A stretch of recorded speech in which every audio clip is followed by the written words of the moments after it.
Pemirsa, Anda menyaksikan Breaking News TV One bersama saya Nanda Kusuma. Kami akan langsung mengajak Anda untuk menyimak jalannya rapat koordinasi Satgas Pemulihan Bencana Sumatera yang saat ini sedang berjalan yang digelar oleh DPR RI dan juga pemerintah.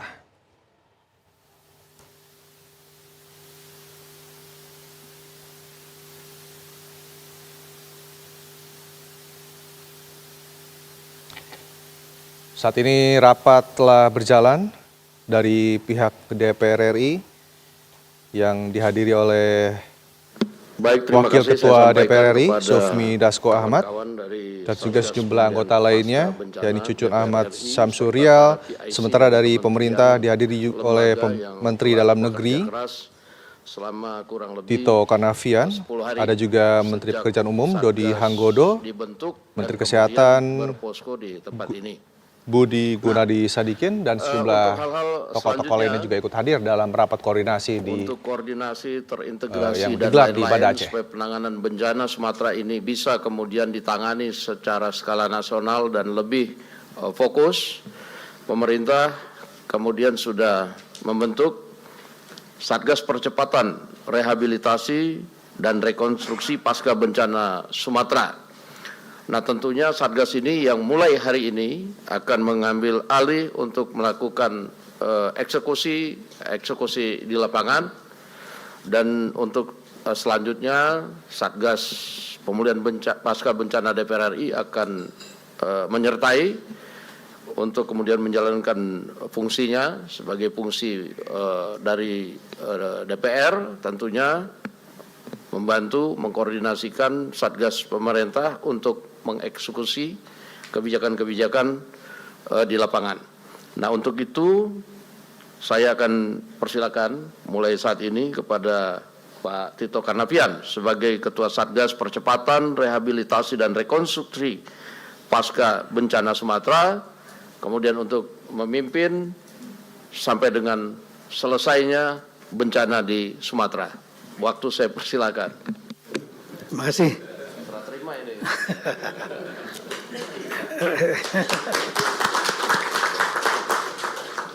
Resiko. Bismillahirrahmanirrahim. Assalamualaikum warahmatullahi wabarakatuh. Selamat pagi untuk kita semua. Salam sejahtera. Saya ucapkan terima kasih kepada Kasatgas DPR RI Bapak Profesor Dr. Sufmi Dasko yang juga Wakil Ketua DPR.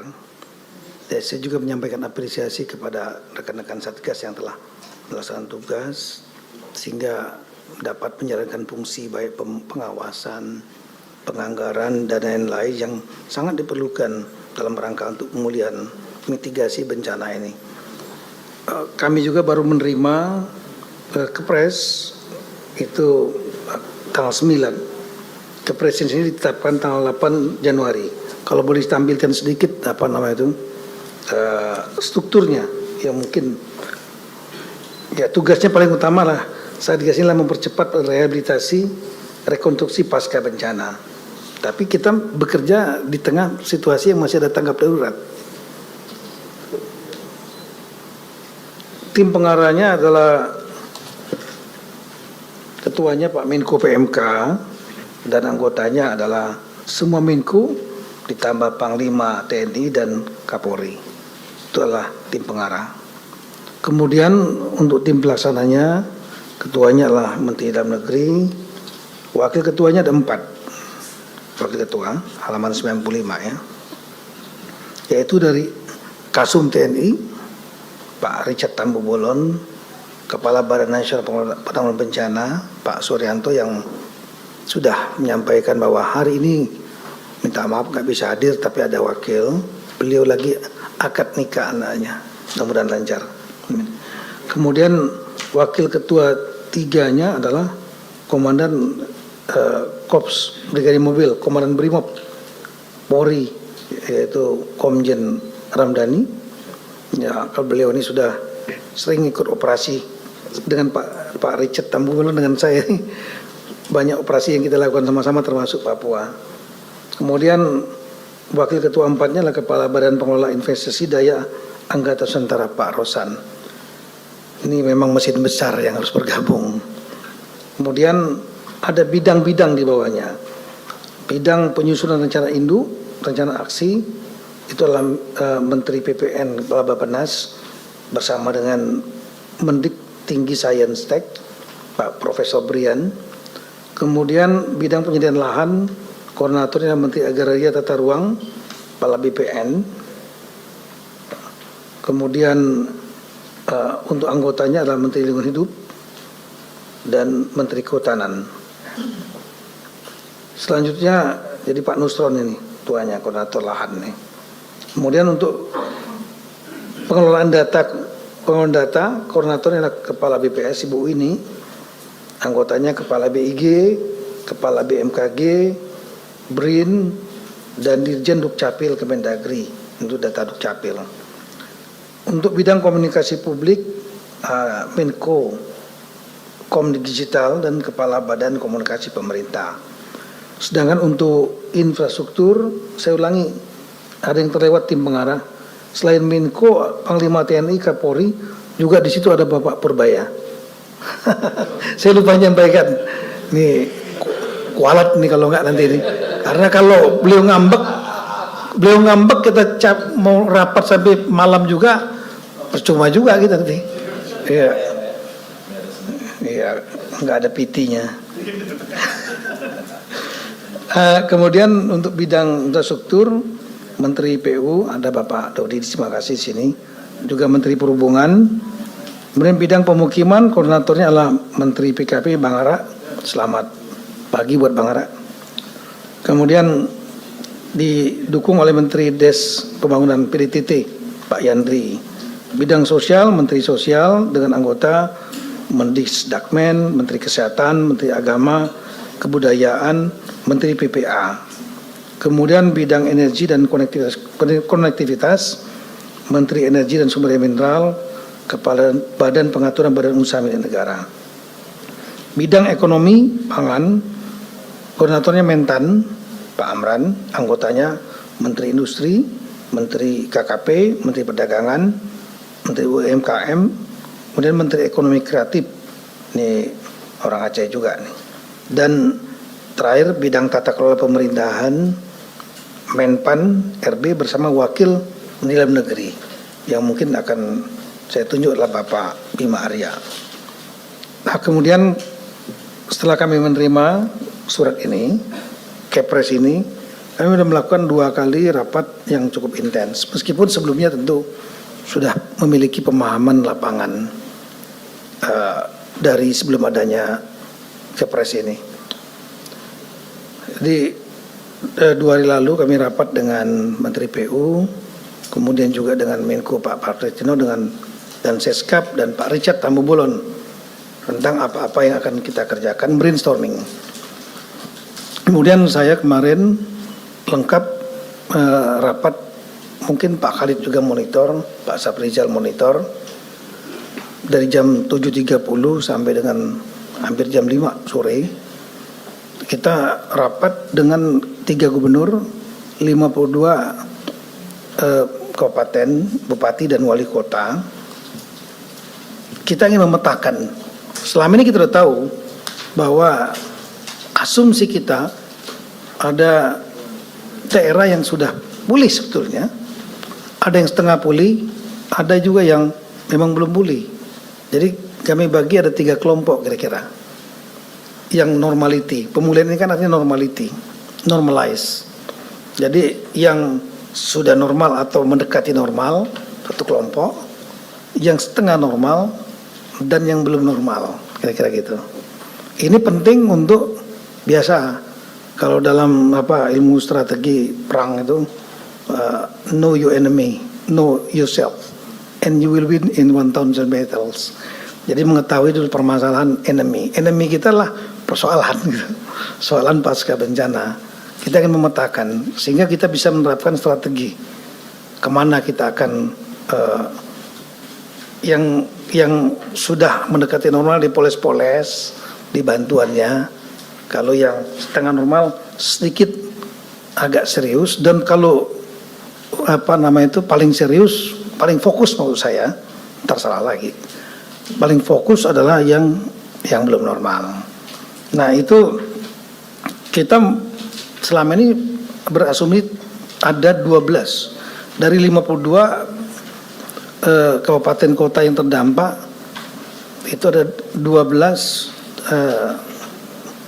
753, semuanya saya ulangi 15 yang belum normal, yaitu 7 di Aceh Timur, Aceh Tengah, Aceh Utara, Gayo Luas, Tamiang, Banda Meriah, Pindi Jaya. Asumsinya ini berdasarkan penilaian top down. Dan kemudian untuk Sumatera Utara 5, yaitu Tapri Tengah, Tapri Utara, Tapri Selatan, Madinah Natal, Sibolga. Sedangkan untuk di Sumatera Barat ada 3, Tanah Datar, Padang, Pariaman, dan paling berat adalah Agam. Tapi kita ingin mendengar juga dari bawah, bottom up dari semua bupati, wali kota itu, benar nggak sudah begitu?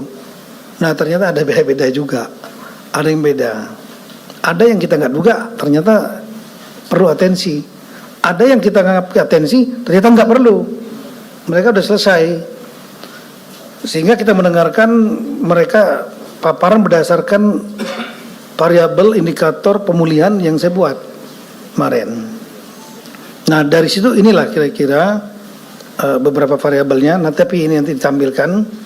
Ya intinya yang warna hijau itu aman, yang warna kuning itu yang perlu atensi. Ini Sumatera Barat dan seterusnya. Nanti ini akan saya sampaikan lagi. Sumatera Utara itu mana? Sumatera Utara. Petanya udah begini.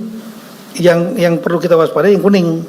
Yang hijau itu aman artinya variabelnya. Sementara yang warna lainnya untuk Sumatera Barat paling banyak hijaunya. Itu ada 3 wilayah memang sama, Agam, Pariaman, Tanah Datar. Di samping ada daerah lain butuh atensi. Tapi memang kalau kita lihat dari warna ini, yang Aceh paling banyak kuningnya itu. Ya seperti ini.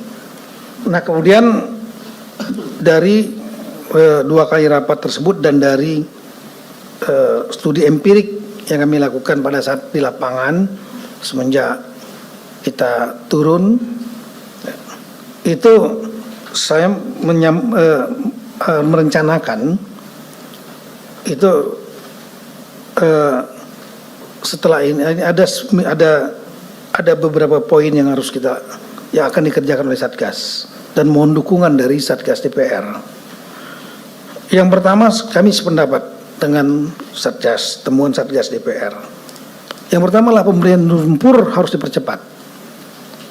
Jadi memang jalan-jalan relatif bagus, meskipun ada juga masalah nanti. Tapi pemberian lumpur ini adalah sangat penting sekali. Ya, terutama yang ada 2, daratan dan sungai. Di daratan itu di ganggang, rumah-rumah, toko dan lain, ini harus dibersihkan. Nah untuk itu kekuatan yang ada mendapat saya harus perlu ditambah. Tambahan BKO, TNI dan Polri. Saya waktu di Hambalang saya sampaikan kepada Pak Kapolri, bisa nggak kira-kira ditambah 5.000 lagi. Kemarin waktu itu beliau nambah 1.000 sebelum Nataru. Alasan Pak Kapolri karena semua kekuatan sedang fokus di Nataru, Natal tahun baru. Nah sekarang Nataru udah selesai. Mumpung sebelum Lebaran, saya ulangi sebelum Ramadan.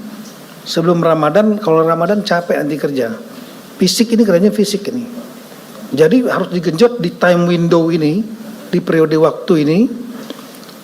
Nataru selesai, kemudian Ramadan belum masuk, kita genjot. Saya minta Pak Kapolri saya sampaikan mohon dukungan Satgas DPR paling enggak 5.000 lah gitu. 5.000 nanti daerahnya di mana nanti kita lihat nanti petanya. Dan kemudian saya sampaikan juga pada Pak Maruli, kira-kira bisa nggak 10.000 sebenarnya? Karena kalau cuma 1.000 aja tenggelam. Kami aja kemarin ngirim 1.200 Praja IPDN itu hanya bisa fokus di tempat-tempat ke dinas-dinasnya di Tamiang saja. Kita belum lihat di Aceh Timur masalah, Gayo Luas ada masalah, nanti kita akan lihat. Nah kemudian yang kedua adalah dari sekolah-sekolah kedinasan. Itu sebetulnya banyak sekolah kedinasan kita. Ada selain IPDN yang kami kirim 1.200. Saya yakin Pak Fat tahu, terasa kan kehadiran mereka Pak. Baru hari kelima saja, dinas-dinas yang tadinya sudah nggak ada yang hidup satupun. Yang hidup hanya kantor bupati lantai 2 aja. Sekarang dinas-dinasnya sudah bersih. Ya, tinggal persoalan mebeler. Kemudian laptop dan lain-lain. Kuncinya adalah mereka harus diberi modal. Jangan kita semuanya dari pusat. Kalau kita semua dari pusat, kita berikan dari apa? Minta semua dari Satgas, minta dari kementerian. Enggak, mereka juga punya APBD. Persoalannya adalah APBD-nya harus disburse, delivernya cepat. APBD-nya secepat mungkin. Nah, persoalannya kalau kita akan menunggu syarat salur sesuai sistem administrasi, kepala BKD-nya nggak ada, nggak jalan. Stafnya semua nggak ada di sana. Saya mengucapkan terima kasih banyak kepada Pak Purbaya, karena kemarin saya diberitahu oleh Pak Teddy bahwa khusus Aceh Tamiang itu mereka sudah diberikan, kalau nggak salah lebih kurang 170 miliar dari DAU tahap pertama tanpa melalui syarat salur. Syarat salurnya nanti akan disusulkan. Nah, mekanisme kecepatan seperti ini yang sangat diperlukan di daerah-daerah terdampak ini. Ya, jika dia punya modal dia, kita udah bersihkan kantornya, udah rapi, mungkin bisa ada gambarnya itu. Rapi tapi kosong, karena semua hancur kan. Nah, mebelernya dia bisa beli sendiri, nggak bisa nunggu dari kita. Kalau kita semua ngurusin semua puluhan daerah terdampak ini, mebelernya, kemudian laptopnya, komputernya, berat dan ribet. Tapi kalau mereka dikasih uang APBD tahap pertama, ya mereka bisa mengerjakan itu. Dan saya sudah membuat surat edaran kepada seluruh kepala daerah ini selaku Mendagri, pembina pengawas pemerintahan, sudah membuat edaran untuk mereka boleh melakukan perubahan APBD. Bahkan perubahannya yang untuk awal cukup dilakukan oleh bupati, wali kota, dan hanya memberitahu kepada DPRD. Kalau nggak lama lagi rapat DPRD. Ini hitungannya kita bergerak hitungan menit, hitungan jam, hitungan hari. Saya ucapkan terima kasih sekali lagi kepada Pak Purbaya, dan mungkin mekanisme yang sama bisa dikerjakan di daerah lain yang nanti akan kita lihat petanya. Nah, kemudian berikutnya lagi adalah sekolah kedinasan tadi. 2 udah menyambut, saya terima kasih banyak. 3 udah menyambut. 1 adalah BPS. Ibu Winnie ngirim 500 untuk melakukan pendataan detail. Jadi selain rumah sedang ringan, ada lagi yang saya minta kepada beliau. Ini sebenarnya usulan dari Pak Wagub, Pak Dullo, untuk menghidupkan ekonomi supaya masyarakat memiliki daya beli. Nah, kita memberikan apresiasi pada saat di sidang kabinet. Ibu ini, Bapak Presiden menyampaikan bahwa kerjasama antara Dukcapil, Bu ini dan Menteri Sosial, kita bisa mengklirkan data penerima PKH itu jumlahnya sangat signifikan, 3,97 juta yang selama ini mungkin nggak efektif. Nah, kemudian itu akan menghemat anggaran. Kalau seandainya saja usulan dari Pak Fat, kalau bisa Pak yang terdampak ini masukkan dalam daftar penerima bantuan sosial Kemensos seperti PKH, bahkan Pak Menteri Kesehatan menyampaikan PBI, iuran untuk BPJS sehingga mereka masuk rumah sakit nggak perlu bayar, PBI, atau mungkin Pak Mensos ada lagi yang lain. Kita harus dorong masyarakat ini untuk menerima bantuan untuk memperkuat daya beli. Kenapa ini nanti ada hubungannya dengan ekonomi? Menteri Perdagangan, Menteri UMKM itu sudah turun menghidupkan pasar, menghidupkan warung-warung seperti ini. Tapi yang beli ya seperti sebelah kanan itu Kami datang langsung ke lapangan bertiga dengan Pak Menkes, Menteri UMKM, yang belinya dari pagi cuma 2 orang, Pak. Akhirnya busuk, kira-kira gitu.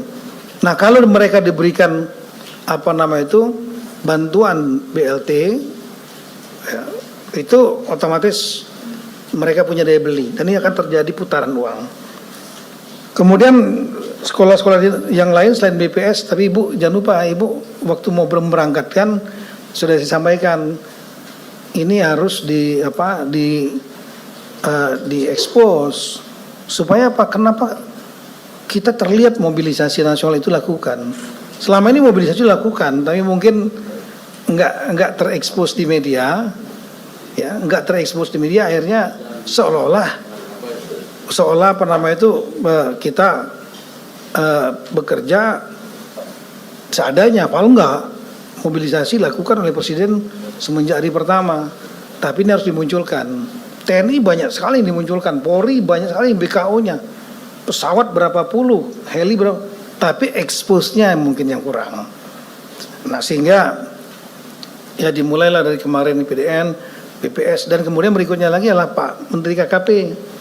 Pak Menteri KKP juga sama akan mengirimkan sekolah kedinasannya 1.000 orang, ngurusin mungkin bantu tambak-tambak yang terdampak daerah pesisir, dan ini masuk kurikulum semua ini, nggak perlu tambahan biaya karena biayanya memang udah biayanya sudah ada sekolahnya, dan kemudian hanya dipindahkan menjadi KKN yang dipercepat kira-kira gitu, tapi timingnya sekarang sebelum Ramadan. Kemudian Pak Kapolri juga sudah menyampaikan, Pak Panglima sudah menyampaikan kepada kami, beliau mau mempercepat Latsitarda, tapi saya dengar minggu ketiga, salah Pak ya, tanggal berapa ini Pak Ramdhani rencana yang Latsitardanya? Tanggal 20-an Latsitarda untuk Akademi TNI, AL, AU, Akmil dan Polri bergabung seperti biasa, Latsitarda setiap tahun. Tapi ini mau dikerjakan sekarang di situasi lapangan yang sebenarnya. Nah, kalau saran kami kalau bisa, biasanya setara itu sebulan. Jadi kalau bisa mungkin bisa lebih cepat. Nah, benchmarknya seperti kemarin IPDN kami kirim, itu hanya seminggu saja persiapannya. Dan mereka membawa semua peralatan, tidak ada yang merepotkan orang lokal.